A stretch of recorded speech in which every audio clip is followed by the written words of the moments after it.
Assalamualaikum warahmatullahi wabarakatuh. Selamat pagi. Perkenalkan, nama saya Islam Tanawali, asal perusahaan PT Selaras Anti Semesta.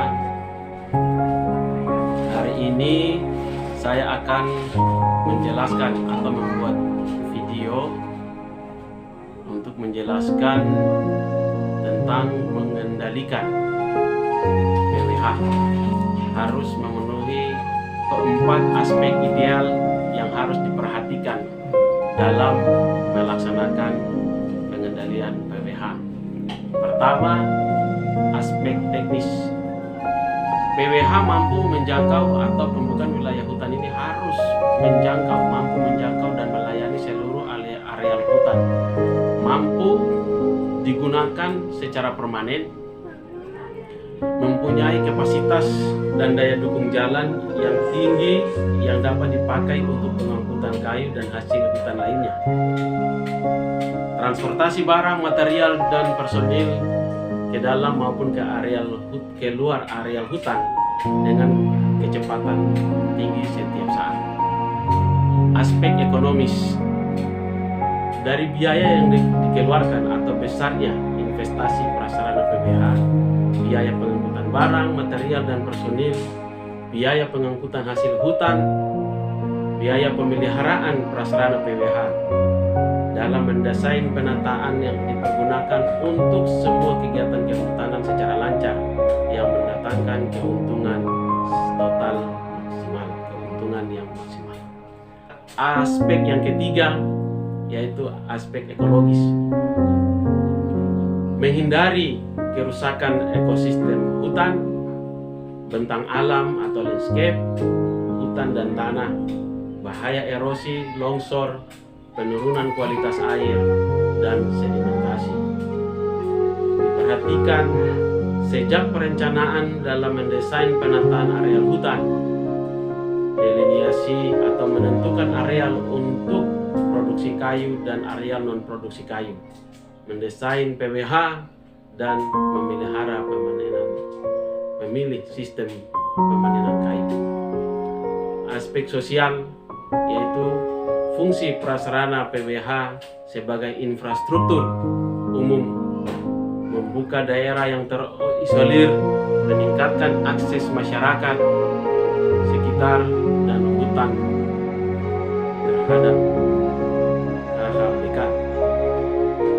Perhatikan tempat-tempat yang dianggap keramat dan kemungkinan hutan sebagai tempat rekreasi.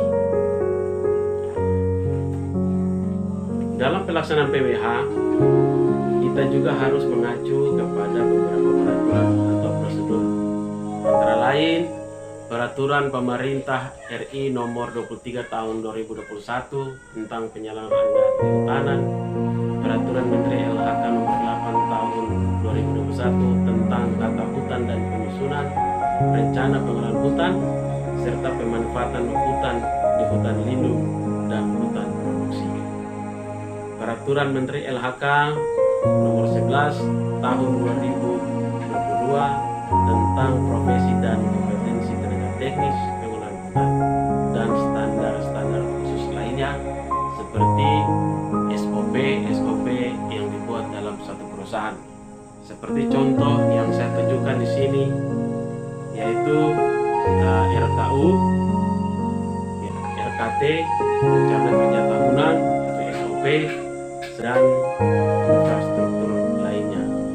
Dalam melaksanakan PWH harus dilengkapi dengan sarana atau penetapan organisasi lainnya.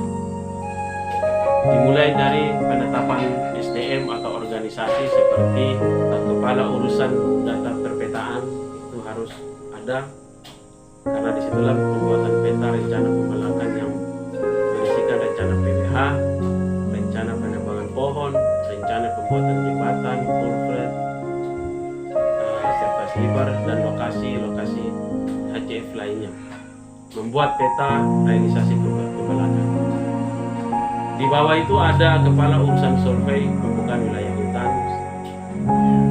Kepala urusan survei pembukaan wilayah hutan ini memberikan penjelasan kepada operator mengenai rencana PWH atau rencana pelaksanaan rumah tanda lokasi rencana PWH di lapangan seperti trase jalan atau tempat titik TPN ya, dan lain-lainnya.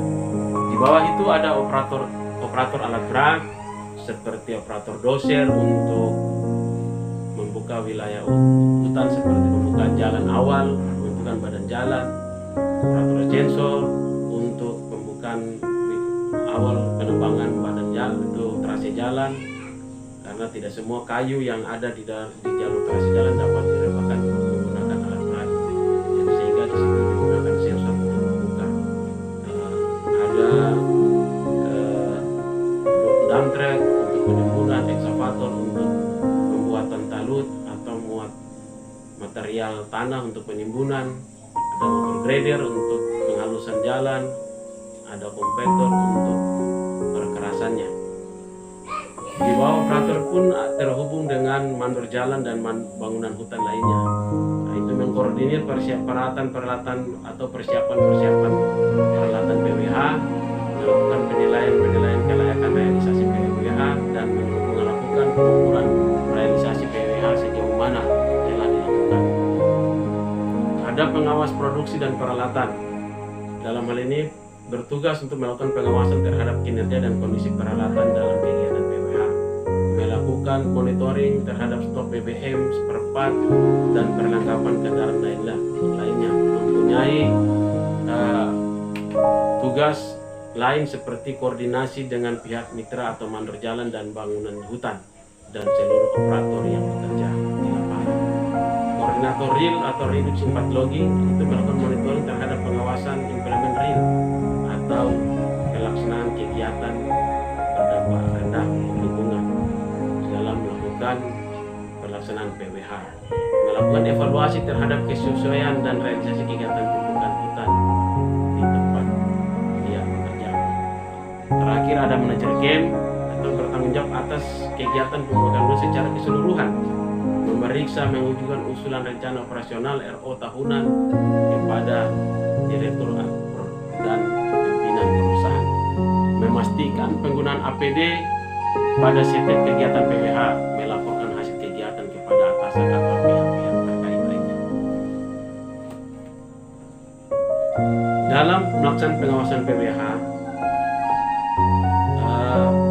pada saat melakukan pembukaan wilayah hutan menggunakan sensor harus benar-benar hati-hati dan harus sesuai dengan standar dan prosedur.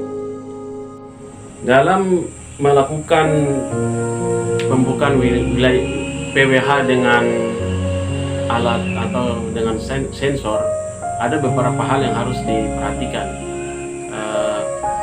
Pertama, melakukan pembersihan di sekeliling pohon, membuat jalur penyelamatan, dan melihat arah rebah pohon. Setelah itu membuat takik rebah dengan memotong datar di bawah sedalam 1/3, 1/4, 1 atau 1/3 kedalaman dari diameter pohon. Setelah itu dibuat pemotongan miring sekitar 45 derajat dan dibuat takik balasnya. Mungkin dalam pelaksanaan pemotongan atau penggunaan sensor, hal-hal itu yang benar-benar harus diperhatikan demi keamanan dan keselamatan operator itu sendiri, dan tentu tidak lupa menggunakan APD.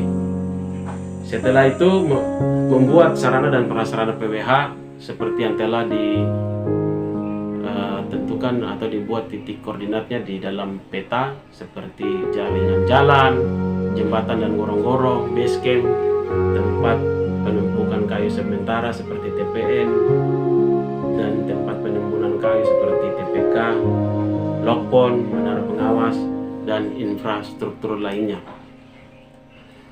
Dalam melaksanakan pembukaan wilayah hutan pembentukan badan jalan, ada beberapa dimensi atau klasifikasi jalan yang dibuat sesuai dengan ketentuan rencana PWH dan diperuntukkan dalam penggunaannya. Misalnya jalan utama, jalan koridor, dan jalan cabang.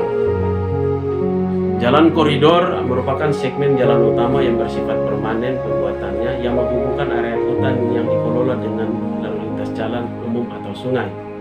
Jalan utama adalah merupakan segmen jalan yang berfungsi melayani lalu lintas untuk memperlancar kegiatan pengelolaan hutan secara umum. Jalan cabang yang merupakan segmen jalan hutan yang berfungsi membuka wilayah hutan dan melayani kegiatan-kegiatan dalam pembagian hutan yang bersangkutan. Jalan ranting, jalan yang merupakan jalan simpang dari jalan cabang yang bertujuan menembus membuka hutan di dalam peta, atau biasa kita bilang jalan blok, untuk memperpendek jalan penyaradan. Dan jalan syarat sendiri berfungsi sebagai alat membuka tegakan yang melayani keperluan menyarat kayu dari tungga atau jalan cabang atau jalan ranting ke TPN. Mempersiapkan trace jalan, yaitu seperti terbuat dalam peta yang ada di belakang saya. Ya, mungkin perlu kita jelaskan kembali, ya ini trace jalannya yang sudah dibuat dalam peta. Tandanya bisa biasanya menggunakan cat atau pita. Setiap pembuatan atau setiap melaksanakan pengawasan atau pengendalian PWH, tetap kita akan membuat laporan seperti laporan harian, laporan mingguan, bulanan, dan masuk ke dalam laporan tahunan, dan semua dalam bentuk dokumentasi tertulis dan dokumentasi dalam berupa foto seperti foto jalan, foto jembatan, dan lain-lainnya. Oke teman-teman, mungkin itu yang bisa saya sampaikan. Kita ke lapangan untuk melihat bentuk-bentuk badan jalan, jalan cabang, jalan utama, dan lain-lainnya. Oke, kita ke lapangan. Baik teman-teman, yang seperti tadi saya tunjukkan trase jalan untuk rencana jalan cabang. Jalan cabang itu yang akan menghubungkan jalan ranting atau di sini kita katakan jalan blok atau jalan peta dengan ukuran 6 meter. Dengan ukuran 6 meter. Nanti untuk jalan cabangnya kita ukuran 8 meter. Oke teman-teman, mungkin itu, dan kita bisa lihat sistem walaupun dipakai sesaat untuk pemanenan saja, tetapi drainasenya pun kami buat untuk mengantisipasi kerusakan jalan ini. Demikian, kita lanjut ke video berikutnya. Dan teman-teman, tadi kita sudah menunjukkan rencana trase jalan cabang yang mana dia akan menghubungkan dari jalan ranting, dan seperti yang kita lihat di pohon tanda itu ada rencana trase untuk jalan ranting yang akan menyambung dengan jalan cabang. Oke, kita lanjut ke video berikutnya. Oke teman-teman, tadi kita sudah menunjukkan trase jalan untuk rencana jalan cabang dan jalan ranting. Saat ini kita berada di tahapan rencana pembuatan jalan utama, yaitu jalan ukuran panjang lebar jalan 12 meter. Masih posisi tahap pengerjaan, pembukaan trase dan penimbunan masih pembentukan. Demikian. Baiklah teman-teman, setelah tadi kita melihat rencana PWH sampai dengan pelaksanaannya seperti pembuatan trace jalan, tahapan pengerjaan jalan utama. Saat ini saya berada di jalan utama yang telah terbentuk dan perawatan dengan perkerasan yang baik sehingga jalan utama ini bisa terpakai dalam kondisi cuaca walaupun hujan. Dan jalan utama ini menghubungkan beberapa jalan cabang, dan jalan cabang pun menghubungkan dengan beberapa jalan peta. Mungkin itu saja yang bisa saya sampaikan. Kita kembali ke kantor. Baik teman-teman, tadi kita sudah menjelaskan tentang mengendalikan pelaksanaan pembukaan PWH. Kita juga sudah ke lapangan melihat titik trase jalan dan bagaimana bentuk jalan cabang, jalan ranting, dan jalan utama. Saya pikir mungkin itu yang dapat saya sampaikan. Terima kasih atas perhatiannya dan semoga bermanfaat. Wassalamualaikum warahmatullahi wabarakatuh. Selamat pagi, salam lestari.